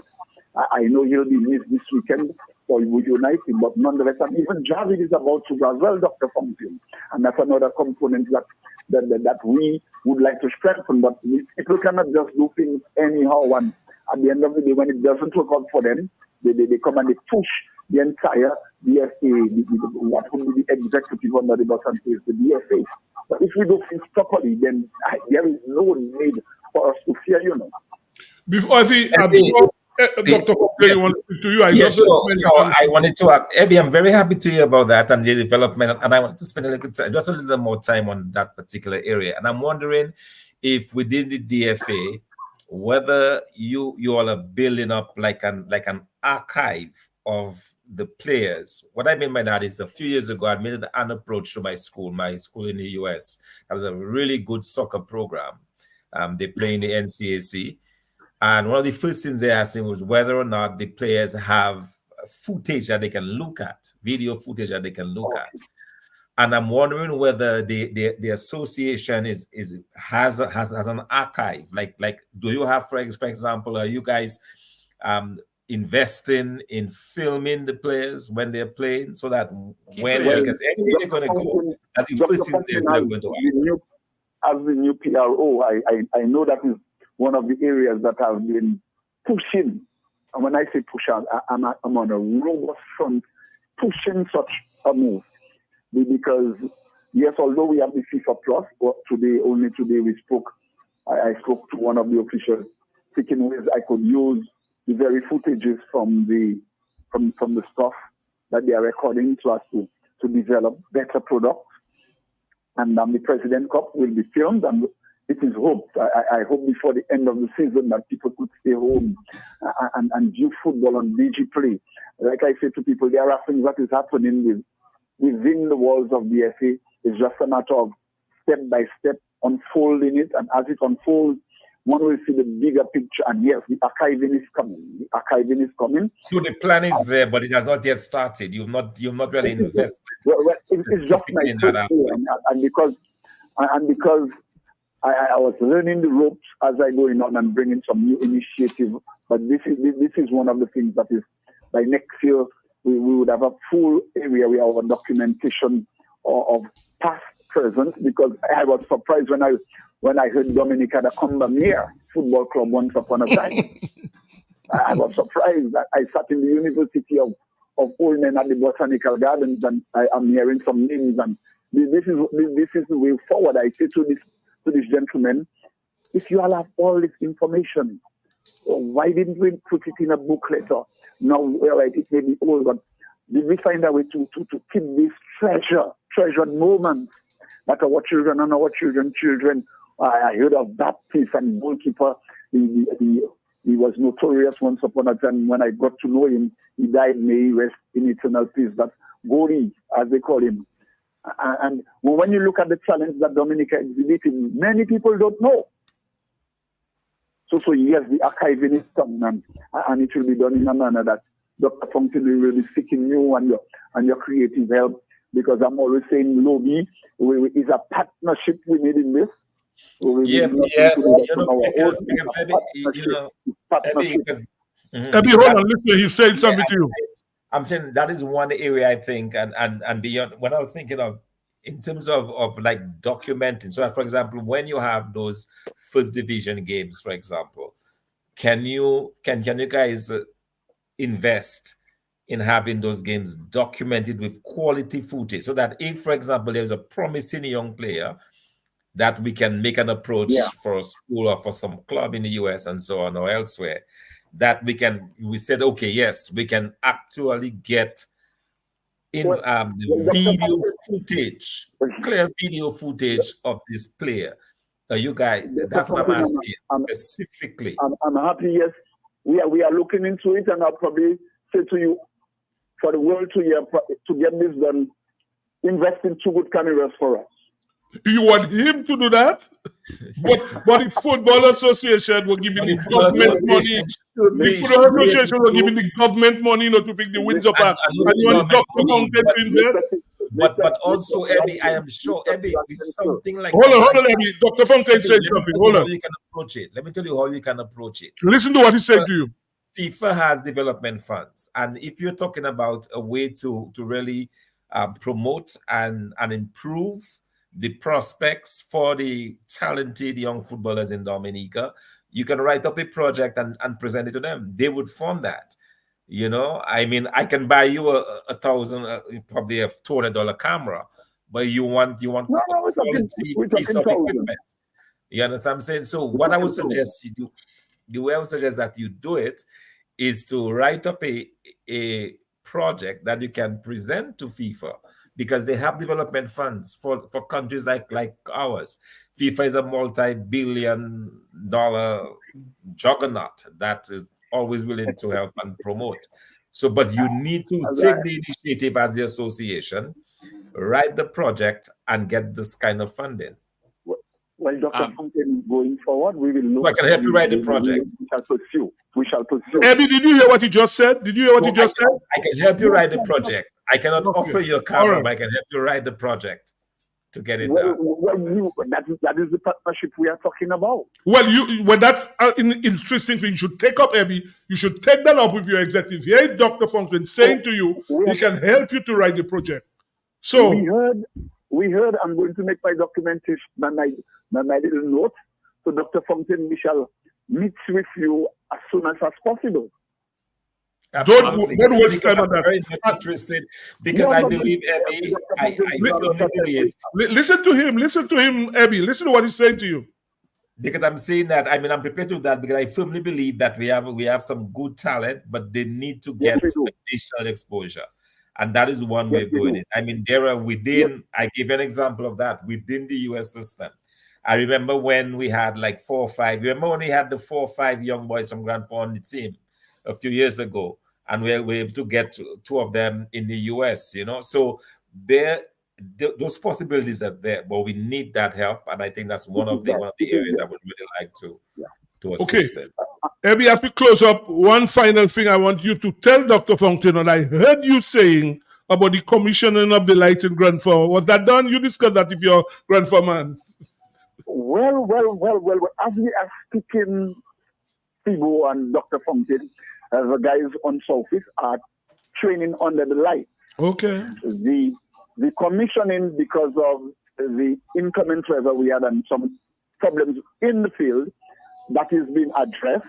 So hopefully come soon, there will be enough matches where Grand Fort will once again show its football prowess, and especially with the very talented Dr. Fountain is talking about. So we are commending the persons that for allowing even now that the Southeast team trains, and we will have proper areas to train, because Dr. Thompson actually from being number 9 they moved up and they are tied now to East Central. So we as the community now I have to just push them a little harder, so that at the end of the day, the very talent, the very scouting and everything will be exposed. So the commissioning, hopefully by next week, everything will be done officially. But as we speak now, they are under the lights training in Danford. Okay. On that note, Abby, let's say thank you very much. We'll be in touch with you again next week.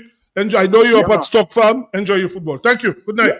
I like I said to you, I wanted to come back. But at some time, we'll bring you to the studio. Thank you very much. Good night.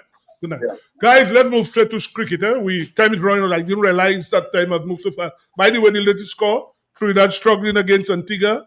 Then the 8th over, 40 for free. So they struggled. Puran has 14 runs in 15 balls. Boy, guys, we have a caller. Let's take the caller. Good evening. Hello? Yes, sir. What about that Italian footballer right there? What is wrong with him? The Italian footballer, what? Still actually a World Cup footballer from Italy. I didn't. When? He When was died, that? he died, yes. He had colon cancer. He died from cancer. He died at the age of 59. Yeah. Okay. By the way, guys, the big football match in England this weekend, Arsenal against Manchester City, big game in England this weekend. But have you guys been looking at the UEFA? Yeah, man, I saw good game, Manchester City and 0-0, and now Inter Milan. interesting of Sibo, they have a brand new format, which is really exciting. Yes, they have increasing number of teams from 42 to 36. Correct. And they're just ranking. Everybody's ranked. Basically, each team plays 8. Each team plays 8 other teams, and then the top 8 goes into a knockout. Yes. So it's very different from, they no longer have the groups. The group stages, right? So that is gone now. You just have, they rank 36. The 36 teams are ranked. Each team plays 8 games. The top 8, at the end of those 8 games, the top 8 goes to a knockout. And that's how they're going to decide. So it's very, very exciting, and everybody's excited about it. But they say, yes, Dr. Fountain, it's exciting for us who's not playing, but I feel sorry for the players here. Why? Well, I guess but it's better for them. They have 8 games. It's not easy. Yes, well, as I say, the big match, Arsenal and Manchester City this weekend. So let's move to cricket, guys. Yeah, you know how much Sibo, before you go to just 2 sports I just want to make mention of. The Dominica 2024-2025 athletic season is going to be opening with a road race in Portsmouth on Saturday coming. There was a road race last Sunday in Roseau. So the DAAA is going to start the season. The other area is the chess competition. The Olympiad taking place in Hungary, where Dominica is participating in the 45th Chess Olympiad. It's going from its end on the 23rd. So next week, we'll have the PRO, Mrs. John Baptist, to give us an update on what actually happened with our team in Hungary. Yeah, guys, let's go to CPL. And Dr. Fountain, I'm sure you, and you know, I've seen a lot of nonsense started last night. Oh, and I'm yes. wondering, I saw last night where Moeen Ali bowled 2 overs for 5 runs. Yep. And then he didn't bowl again in the game. And then you have people, and I don't understand the kind of tactics that are being used. I'm confused. And yeah, you have to understand it.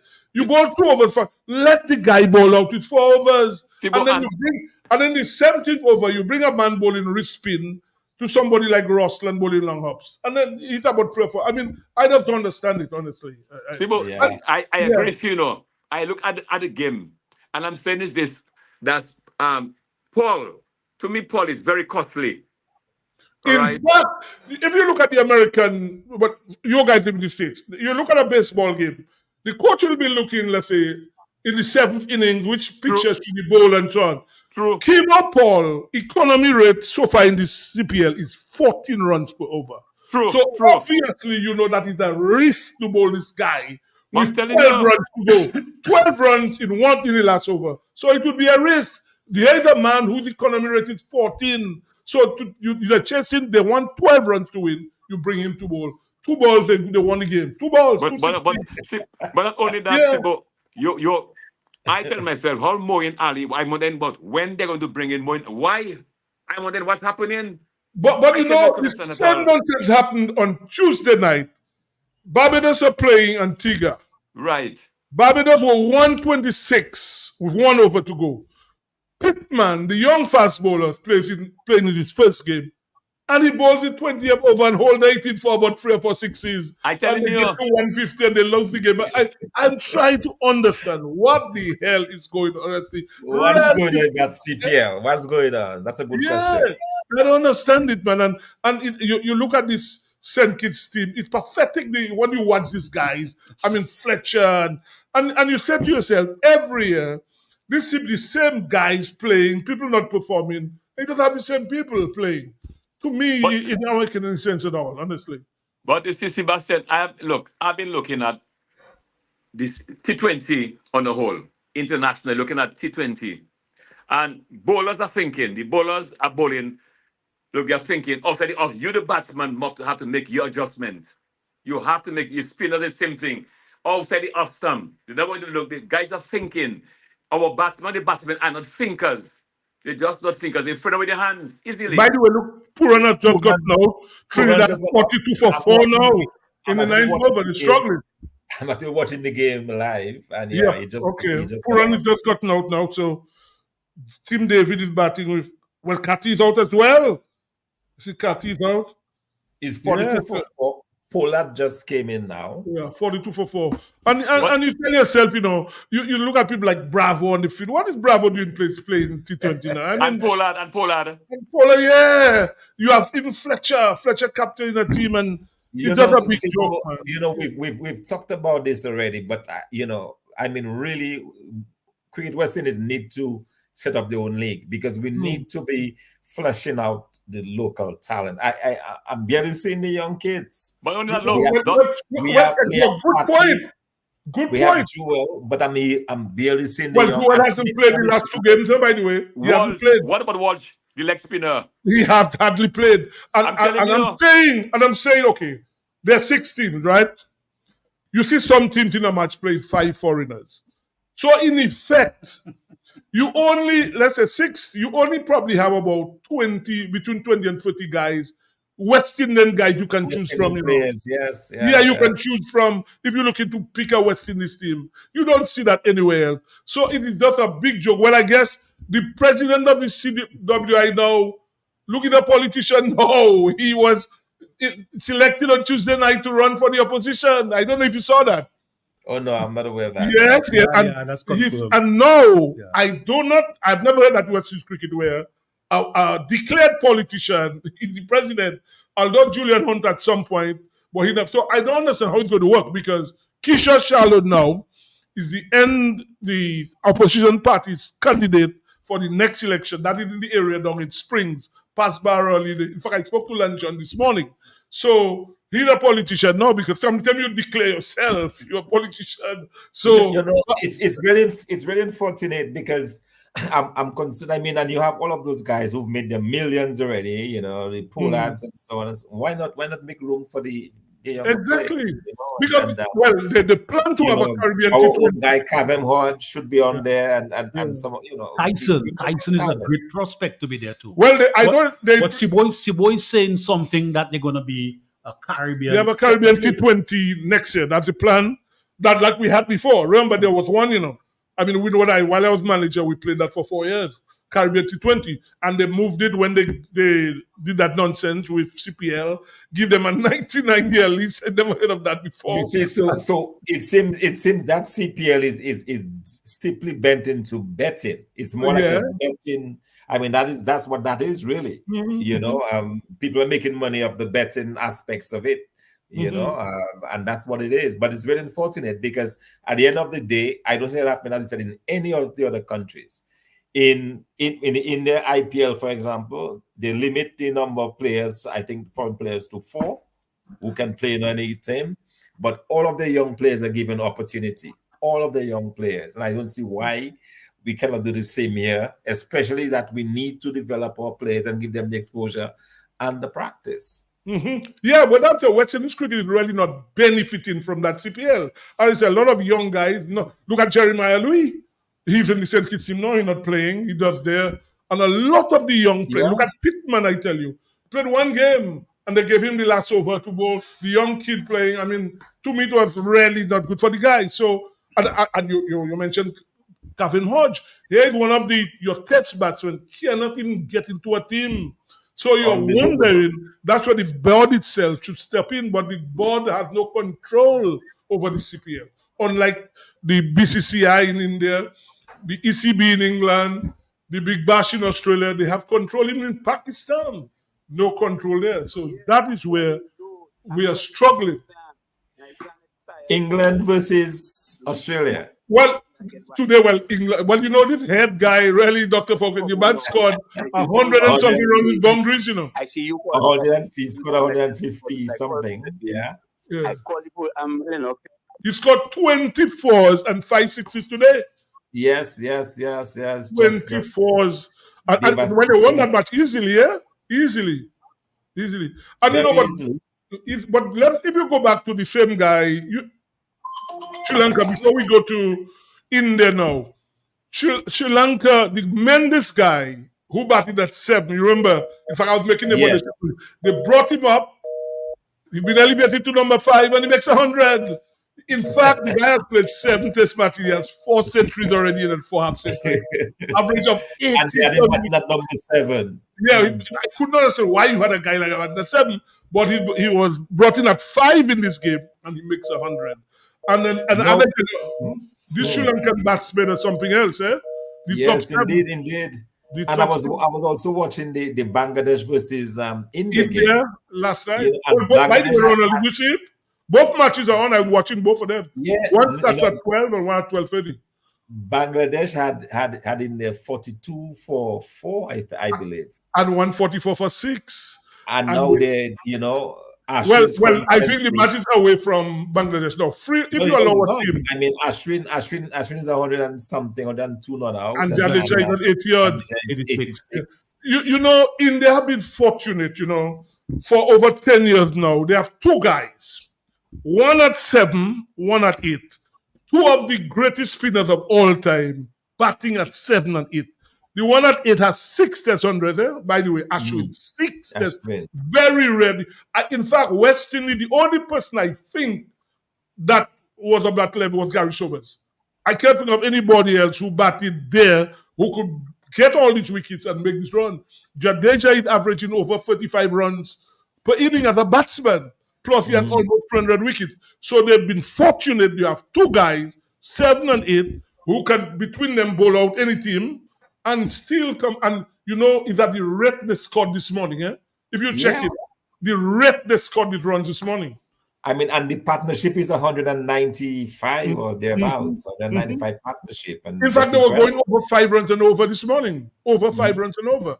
So I think that's out of the reach of because if they get past 400, the wicket, you could see the bang. Bumrah might have a field day. Bumrah might have a field on that pitch. So I think Bangladesh allowed them to get away. And I think they will pay the price, honestly. And Sri Lanka, it's even now, Sri Lanka and New Zealand, 250 odd for what? 4? chasing 315.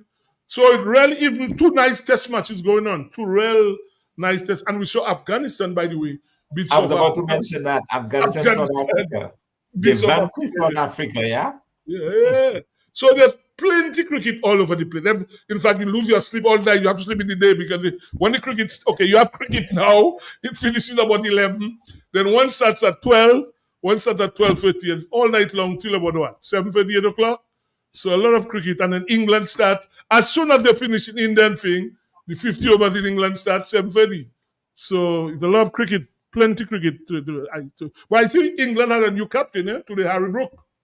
Harry Brook, yeah. Yeah, young guy. He was the captain today. But And going they back to have some very good young players, man. Mhm, Bethel, England, yeah. Bethel, good all, you know. Well, you good know all- Bethel is a Bajan. You know that, right? Oh, he is. Of course he's a Bajan. He left Barbados. He played under 13 for Barbados.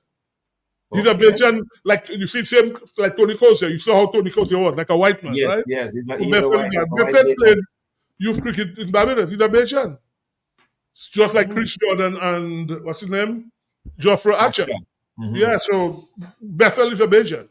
So he's graduated now within the England senior team.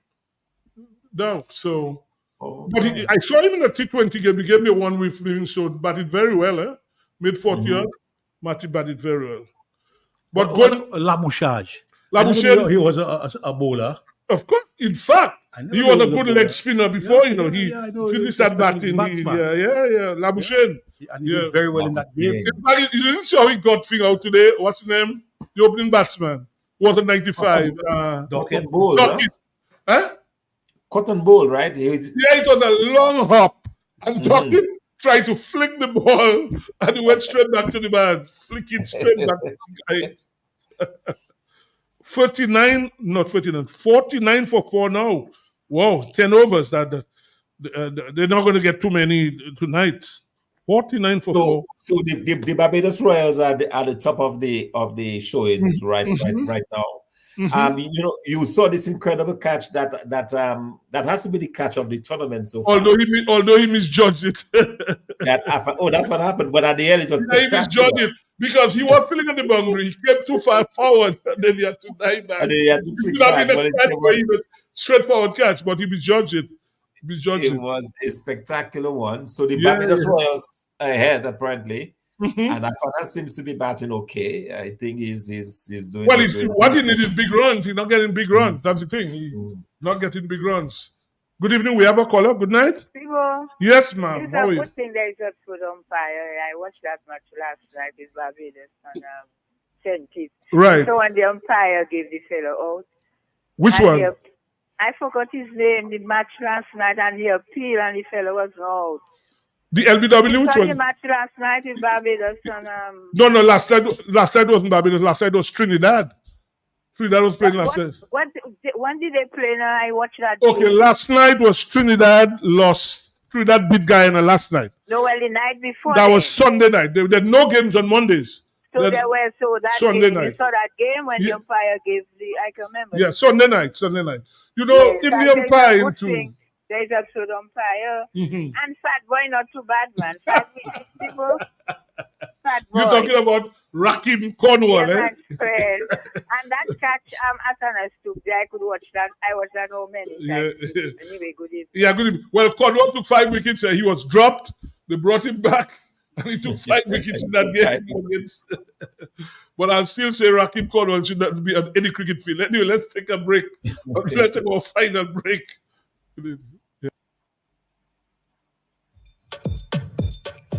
The New India Insurance Company has reopened its doors in Portsmouth, offering the same great services you get in Roseau. Motor vehicle insurance, home and business owners, fire and related perils, public liability, and so much more. Come, visit us today for insurance with a personal touch on Bay Street, Portsmouth, or call us at 445-4023. We are ready to serve you. Rudolph Thomas Enterprise in Portsmouth, your suppliers of building materials and hardware products. Over 20 years experience in the business. Rudolph Thomas has lumber and plywood, Portland and tile cement, steel rods, galvanized and fenced pipe, and Rudolph Thomas can meet all your wire needs. Galvanized roofing sheets, doors, windows, toilet sets, face basins, and bidets. PVC piping, fittings, and lattice. Check out Rudolph Thomas for ceramic and vinyl floor and wall tiles, nails, nuts and bolts, paint and painting supplies. And check out their line of electrical and hand tools. And Rudolph Thomas is your one-stop shop for hard-to-find items like fiberglass mat and fiberglass resin and welding rods. Go now to Rudolph Thomas on 1240 Bay Street in Portsmouth.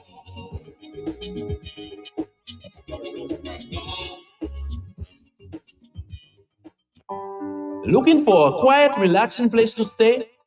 Call Porter's Place Guest House. Leaving the office late and need somewhere close to town? Call Porter's Place Guest House. Business clients coming in and need accommodation? Call Porter's Place Guest House. Looking for group accommodation? Call Porter's Place Guest House. Located at 37 Goodwill Road in Portersville, upstairs ACS Supermarket. Enjoy our semi-self-contained rooms with private washroom, bathroom, Wi-Fi, air condition, cable network, mini refrigerator, all in a non-smoking environment. Call or WhatsApp at 1767-275-1899 or email us at info@portersplaceguesthouse.com to make your reservations. Porter's Place, your home away from home. Fit for a king, a queen, and all their royal subjects.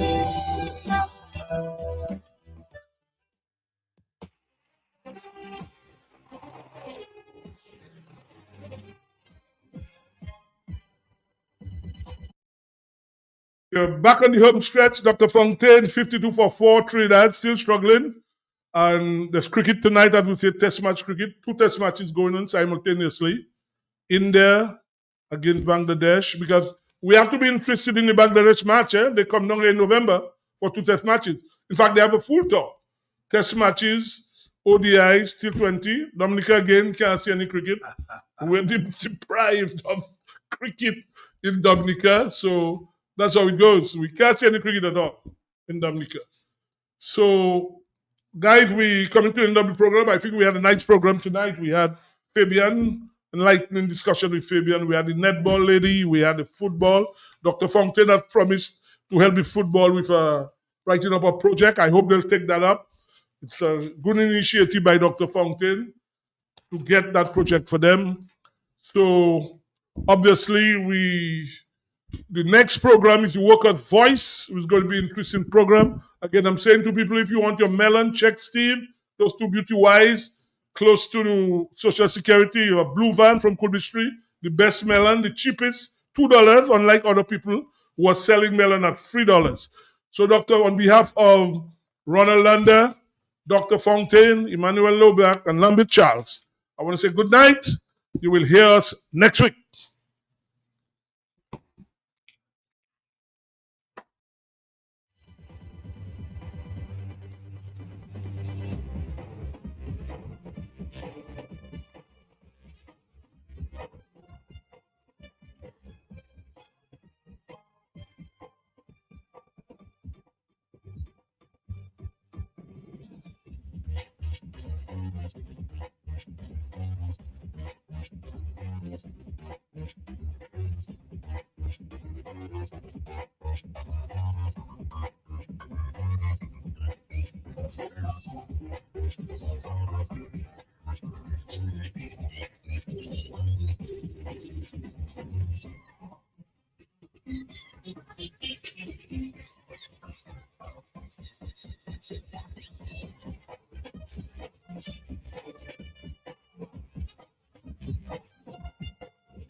O God of love, author and finisher of all things, I approach your throne of grace in thanksgiving for all your wonderful blessings. I commit my country, Dominica, into your merciful hands. Make your presence known among your people, O Lord. In the midst of the darkness, the confusion, the despair which presently overshadows this land, let your light of glory shine over us, Lord. I ask you, Father, to walk among us, change lives, open minds and hearts, bring unity, and stir your people to be the image bearers of Jesus in these troubling times. May your presence permeate our culture. May it permeate our inner being and transform us so our nation can be transformed. Gracious God, we seek comfort and hope which can only be found in you. Fears of violence and anxiety are spreading throughout the length and breadth of our land. Problems caused by bad governance are plaguing our nation, bringing poverty, frustration, and helplessness. And your people, Lord, are calling to you for deliverance. We beseech you, Father, in these trying times, to spread your shelter of peace and comfort over your people. Embolden every Dominican to stand and defend this land from those who are trying to destroy it. Sustain us in faith that the holy angels of God will be victorious and democracy will triumph and peace, justice, and equality will prevail. Almighty God, bless our land with honorable men and women, with sound learning, with integrity, with honesty,